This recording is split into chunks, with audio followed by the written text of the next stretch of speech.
ইমামে আজম আবু হানিফা রহমতুল্লাহ আলাইহি যে সময় ইতিহাস লিখতে লিখতে কলমর সামনে আইছে সিফিনের যুদ্ধ।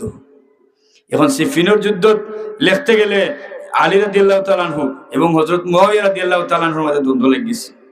এখন তাইন কইন আমি এই জায়গার তাওয়াক্কুফ, আমি লিখতাম না। আমি কেন লিখতাম না? কারণ লেখলে কি জানি সাহাবীর শান বেয়াদবি হয়ে যায়, হেন বিপক্ষে যাইব না হেন বিপক্ষে যাইব, কি লেখলে এর লাগে আমি লিখতাম না, চুপ। আমি বন্ধ হয়ে গেলাম।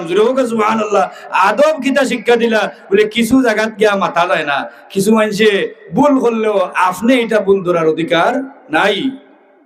আপনার বাপে মারাত্মক ভুল একটা করছেন, মানে গিয়া মানুষে দরকা কিতা ফুরু তার থেকে কিচ্ছা শুনছিলাম বলে বেটার বাপরে বাজারের হুমতার জুতা দিয়ে বেরিয়ে লিছেন। এটা বাস্তবও হইতে পারে, কিচ্ছা হইতে পারে, হাসাও হইতে পারে, শুনছিলাম কিচ্ছা। মানে হে উমাতা দেয়া হয় দেখরা নিবা মান্নার মান আল্লাহ রাখুন, আব্বারে জুতা দিয়ে বেরিয়েছেন, আমারে কেউ সইতে পারছে না।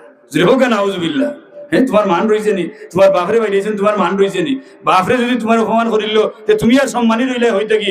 এর লাগে আমরা বাপর উপরে যখন আঘাত আই হয় আমরা গর্ব হইতাম পারি না। যখন মাযহাবের উপরে আঘাত আই হয়, মাযহাবের ইমাম সাহেবরে গালি দিলায়, সাহাবীরে গালি দিলায়, তাবিরে গালি দিলায়, তখন আর আমরা গর্ব হইতাম পারি না। আমরাও মুখ খোলা লাগে আসলে না, কারণ বলি এরা হইলে আমরার মুক্তদা, এরা হইলে আমরার ইমাম, এরারে আমরা ইমাম মানি, এরাও আমরা হইলে আহলুস সুন্নাহ ওয়াল জামাতের ইমাম। ও এক দল, যে দল